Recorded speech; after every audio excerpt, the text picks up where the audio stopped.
Les sportives en lumière, voilà le nom d'un festival qui se tient jeudi, vendredi et samedi au Ciné-Cité de Lille, dédié aux films documentaires sur le sport au féminin. Bonjour Mejda Ben Saïd. Bonjour Merci, Michel. merci d'être dans ce studio. Vous êtes chargé de projet chez LGA qui accompagne le sport au haut niveau féminin et qui co-organise donc ce rendez-vous. On va prendre le temps de comprendre un petit peu en quoi consiste ce rendez-vous, ce festival. Mais d'abord, quelle est la proposition ? Donc, nous, on propose avec... donc là, on a parlé de LGA, donc Ladies Are Just Amazing. Une association qui milite pour faire la promotion du sport féminin, pour vraiment que les sportifs soient, en fait, puissent vraiment proposer et se mettre de l'avant dans ce qu'elles font. Donc, on co-organise ce festival-là avec l'association Alice Mia, qui est une organisation quand même assez grande en France. Qui agit pour un sport plus inclusif, plus égalitaire. Exactement. Et aussi, justement, perpétuer le legs un peu d'Alice Mia qui a permis aux femmes d'accéder au sport et de faire partie du sport olympique. Il ne faut pas l'oublier, c'est un peu le Pierre de Coubertin de féminin de l'époque, donc très avant-gardiste, pardon. Donc voilà, ce qu'on propose, c'est 3 jours de projection, donc 14 films qui vont être présentés dès demain. Ça commence à 14 heures, comme vous l'avez dit, Michel. Avec les sports extrêmes, les femmes toujours plus fortes. Ce sera le premier film dès 14 heures. Ouais, donc ça va être des films très intéressants. Là, justement, jeudi, on commence avec quelque chose d'assez du sport qui sort un peu du lisse, du féminin. Donc, ça, c'est assez c'est intéressant. Autre que les projections de films, on propose aussi 2 tables rondes qui ont différents sujets avec des invités qui sont partis du monde de la culture, mais aussi qui ont vécu le sport d'une manière ou d'une autre. On a aussi, tout au fil de ces journées-là, des échanges avec les équipes de films. Donc, ça va être très, très intéressant. Et puisque vous parlez, par exemple, de table ronde, demain, donc à 18h30, elle s'intitulera « Comment les mondes du sport et de la culture peuvent-ils s'unir pour faire lumière sur les sportives et leur parcours ?» Ça va parler à beaucoup de monde. La table ronde de vendredi, c'est comment les sportives anticipent-elles la fin de leur carrière et s'entourent-elles pour réussir leur reconversion. Tout ça, c'est à l'issue d'une journée de projection. On n'a pas dit à qui ça s'adresse et combien ça coûte. Donc, ça s'adresse à tout le monde. L'objectif, c'est qu'on démocratise autant le sport féminin, qui des fois, à certains égards, peut être niché. On se dit, on dit qu'on revient toujours sur le sujet. Et pourtant, en fait, on ne revient pas non plus assez, peut-être. Donc, de faire découvrir le sport féminin, qu'est-ce que c'est, dans quoi on s'embarque là-dedans.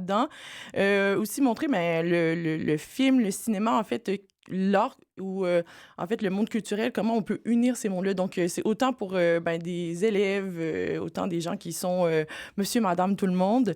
Et je crois que justement on a ouvert ça en prix libre, donc c'est gratuit. On donne à la base c'est gratuit, mais si on veut donner un peu, c'est vraiment comme on veut, mais c'est d'ouvrir le plus possible, de démocratiser un peu ces 2 mondes que sont la culture et le sport. Ce festival qui est donc l'occasion de mettre le sport au féminin en valeur et d'encourager donc l'évolution de la féminisation progressive de ce milieu sportif. Mais si on prend un peu de recul, on sent que ça prend tout de même, non, le foot féminin, le rugby féminin, le Tour de France, le hand, les Jeux Olympiques, ça prend. En fait, ça prend dans une certaine mesure, dans le sens où il y a souvent, c'est ce qu'on voit. On arrive aux résultats quand on regarde le foot en France, quand même, les sportifs ont quand même des statuts. Mine de rien, il y a peut-être des choses qu'on voit pas du sport féminin, la blessure, la maternité, les doubles projets, le plus de temps, les défis auxquels on peut faire face. Et même, on parle du sport, donc vraiment comme le foot, le rugby, etc. Mais on peut parler aussi dans le sport, comment on peut réaliser, comment on peut aller chercher du financement. Ça, c'est quand même des défis qui sont assez compliqués. Donc oui, ça prend, mais il faut mettre de l'énergie, il faut penser autrement, parce qu'on ne peut pas nécessairement penser le sport féminin comme le sport masculin, parce qu'on peut pas, c'est pas nécessairement le même auditoire. Voilà. Donc oui, ça augmente en fait, mais il ne faut jamais arrêter parce que c'est jamais pris pour acquis. Donc c'est pour ça que ces événements-là sont importants notamment. À propos des films, les 14 films qui sont projetés, je ne sais pas si vous avez déjà eu le temps d'en regarder quelques-uns. Oui, j'en ai regardé quelques-uns. J'ai voulu me laisser la surprise. Moi, c'est sûr que j'ai été très contente de voir qu'on projetait un film québécois. Oui, on a oublié de le préciser. ou- euh, Votre petit accent, il nous arrive oui, d'outre-Atlantique. donc moi qui est québécoise, ça m'a fait très plaisir. Donc les sportives, j'allais dire sur l'adrénaline, mais en adrénaline, si je ne C'est m'abuse. ça, jeudi à 16 heures. Exactement. Donc, c'est des sportifs déjà que je suivais. C'est des sportifs qui sont en dehors de ce qu'on considère des sports pas très lisses. Donc, le saut de haut vol, Lisanne Nadeau, moi, j'étais déjà très fan de cette fille-là avant même que je la voie dans le docu. Annie, qui est une skateuse aussi trop top, moi, ça m'a fait plaisir. Ensuite, pour les autres films, ben, il y a des gros noms que je voulais comme garder un peu dans la poche pour me dire que j'allais les découvrir quand j'allais les voir, surtout vendredi. 3 jours de projection de documentaires donc sur le thème du sport au féminin qui vont permettre aussi de s'interroger sur la place du sport féminin en France grâce, on l'a compris, hein, aux projections, aux débats, aux échanges.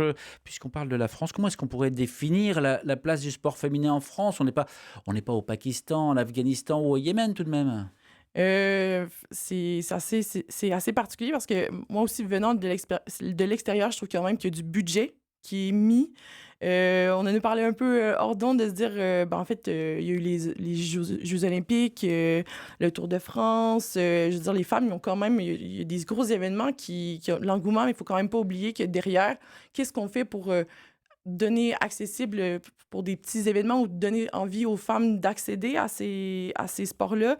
Et mine de rien, quand même, dans la dernière année, il y a eu une perte assez notable de financement qui a été quand même décriée par des personnalités qui ont participé aux Jeux olympiques. On pensait que les Jeux olympiques ici avaient donné un peu l'élan de financement, l'envie de se dire que la France pouvait peut-être justement rouler sur cette vague-là, mais pas nécessairement. Donc, quand on pense que c'est acquis, on est capable de faire des gros événements, c'est pas juste de ce qu'on montre au monde, mais ce qu'on est capable de faire derrière et l'impulsion qu'on peut lui donner, dont le financement. Mais je veux dire, si certains qui nous écoutent se disent peut-être, ok, mais ça reste du sport, ça reste non essentiel à l'heure où l'Ukraine, Gaza, le Groenland, c'est pas ça qui va résoudre nos problématiques actuelles. Ben, en fait, outre le festival, ce qu'on peut présenter, mais il y a beaucoup d'exemples quand même de personnes qui se sont sorties de dynamiques de sport, que le sport les ont sauvés. On dit que c'est pas important, ça reste quand même fédérateur, créateur de liens. Ça permet de se créer de la confiance en soi, de prendre la parole, La confiance en soi, prendre la parole, ça nous permet d'exister dans la sphère publique. Et c'est comme ça, après ça, qu'on peut peut-être changer le monde un pas à la fois. Je sais que là, on parle quand même de gros sujets avec Gaza, avec l'Ukraine, avec tout ce qui se passe. Mais en même temps, il faut pas oublier ces petits détails-là qui font en sorte que les gens sont dans le bien-être avec le sport, peuvent croire en eux, peuvent croire aux autres, peuvent être fédérateurs et après ça, en fait, créer des choses autour de ça. Alors justement, pour aller plus loin dans ce sujet, de quelle manière est-ce que le sport permet ou non, hein, de faire tomber les barrières dans l'évolution personnelle des filles, des femmes, et peut se révéler un révélateur de ce qui est notre place dans le monde, dans la société? Wow, c'est quand même une grosse question. Je pensais pas qu'on allait aller aussi loin, Michel, ce matin, ben, ce midi. En fait, c'est révélateur parce que le sport nous oblige à nous dépasser. Euh, à- Moi, j'ai fait un peu de sport individuel et beaucoup de sport d'équipe maintenant. Et un dans l'autre, on apprend à se découvrir ben, dans nos capacités, oui, physiques, parce qu'on ne se cachera pas que moi, mon corps est mon outil, donc je suis joueuse de rugby au Stade Villeneuvois, mais moi, mon corps est un outil, mais au-delà de mon outil, quand sur le jeu, je dois m'exprimer, en fait, ça m'oblige à m'exprimer aussi dans la vie de tous les jours. Donc, aller au-delà de ce ça nous révèle en tant que personne à un autre niveau, je crois bien. Mais ouais, je pense que ça révèle et révèle les groupes aussi à un certain instant dans la difficulté. Parce que le sport, on parle souvent de la réussite, des fois un peu moins des échecs. D'ailleurs, pendant le festival, il y a des documentaires qui vont aborder le sujet de l'échec, de rebondir ou comment euh, accepter la pression. Et Vous ça, c'est révélateur. vous parlez de vous là, vous venez donc du Québec, vous êtes arrivé à l'été 2021, hein, pour venir jouer au rugby, vous l'avez Ouais, dit à Villeneuve-d'Ascq. D'ailleurs avant d'arriver, je crois que vous pensiez que Lille s'écrivait à l'apostrophe, I-L-E, Lille. c'est Mais tellement vous gênant. vous vous êtes pilier, vous jouez encore aujourd'hui au rugby. Qu'est-ce que le sport vous a permis de réaliser que vous n'auriez peut-être pas réalisé si non mais si vous n'en aviez pas fait? Mon Dieu, déjà, donc il y a 5 ans, ben, presque 6, moi, je pensais que j'ai arrêté, ma carrière était terminée. Parce qu'au Québec, il faut savoir que quand on n'est plus à l'école, c'est un peu, c'est la limite de ce qu'on peut faire. Donc moi, j'étais enseignante de formation et vraiment, moi, je me suis, avec mon conjoint, on s'est dit: «Allez, go, on va prendre le rugby, après ça, on trouvera un travail». À 30 ans, c'était un pari qui n'était pas gagné d'avance. Donc moi, ça m'a permis de rencontrer des gens, de parler. J'étais pas à l'aise, donc qu'est-ce que ça peut prouver de nous? Donc le rugby m'a obligée un peu à prendre ma place, à sortir de moi, et de parler pour ceux qui ont peut-être pas la chance de le faire. Ça, c'est vraiment quelque chose que ça m'a appris. Vraiment de parler, de faire Mmh. de créer des événements comme ça avec des gens qui sont extraordinaires aussi, qui ont à cœur le sport, le féminin et la culture. C'est quelque chose que j'aurais pas pensé, faire il y a 5 ans quand même. Alors le sport, c'est votre vie, mais chez ceux qui nous écoutent, c'est aussi, amateur, très souvent. Qu'est-ce qu'on fait du sport quand on termine, hein, le niveau amateur et qu'on n'a pas le niveau ou l'envie, de devenir pro? Je pense qu'il y a quand même, on peut s'investir à chacun à son échelle. C'est ça la Mmh. question? Oui, c'était ça. Je pense qu'on peut s'investir. Il y a beaucoup de choses qu'on peut faire, mine de rien. Moi, on parle de l'après-carrière en table ronde du vendredi. Moi, à l'âge que j'ai, je vais avoir 35 ans lundi prochain. Donc, ce qui est très, très vieux dans le rugby. Bon, presque 70 ans d'âge physique.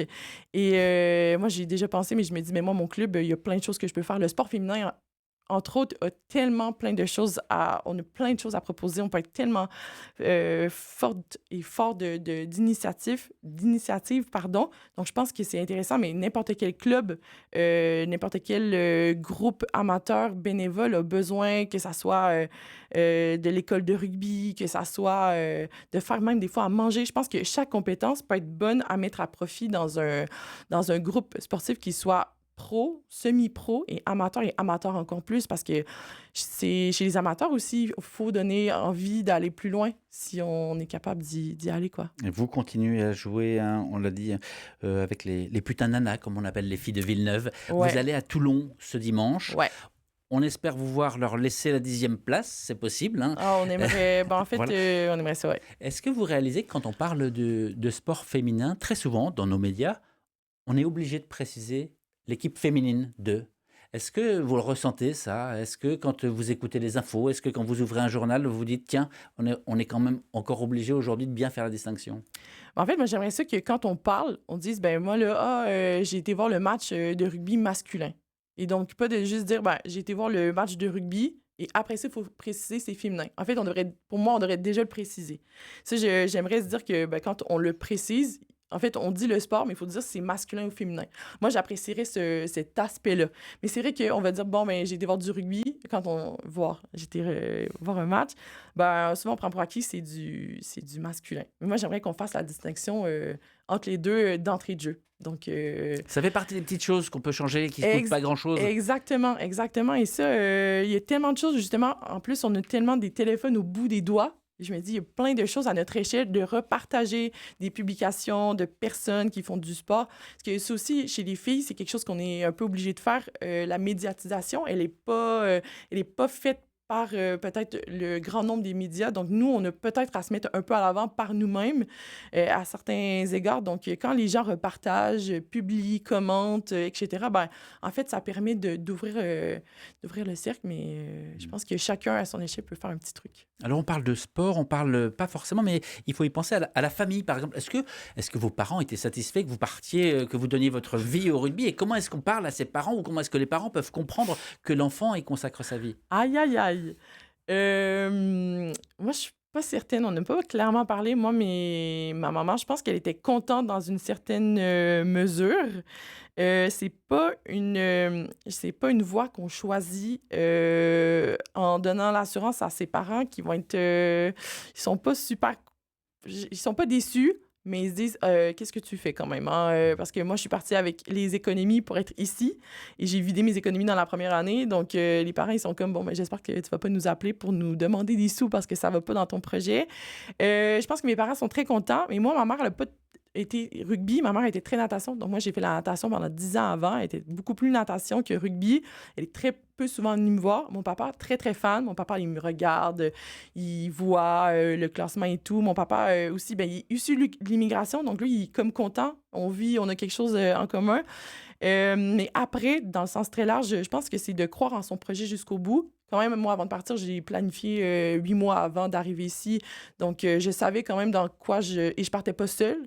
Donc, mais d'avoir bien géré un projet, d'avoir confiance aussi au processus. Moi, ça a été, j'ai eu confiance de me dire, ben, même si ça fonctionne pas le rugby, on peut toujours revenir à la maison. Ça, c'est pas la fin du monde. Il y a toujours cette option-là, hein. C'est pas grave. Et ben si le projet va bien, mais tant mieux. Et c'est quand on arrive de dire, on dit oui. On dit oui à des projets. Et c'est un peu comme ça. Ben, aujourd'hui, je suis ici à parler de quelque chose qui me passionne autant. Parce que je pense qu'on pourrait parler pendant 2 heures sur tout le sport. Mais vraiment, les gens qui ont envie d'essayer, ben, en fait, allez-y. Allez-y. De toute façon, on peut toujours, je pense, revenir. On a toujours des gens autour de nous, même si c'est pas la famille, c'est peut-être pas le filet social le plus près, mais je pense qu'il y a d'autres gens sur qui se raccrocher pour discuter. On a parlé de construction de soi, de trouver sa place.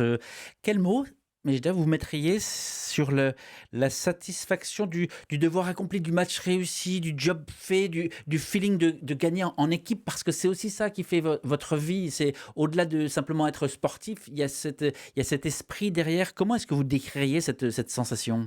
Euh, Gagner en équipe, en fait, c'est incroyable. Nous, en plus, à Villeneuve, on a quand même... les victoires se font très... Elles ont une grande, grande valeur. Parce que c'est un peu compliqué dans un championnat qui est aussi compétitif. On dirait qu'on a 2 championnats en un.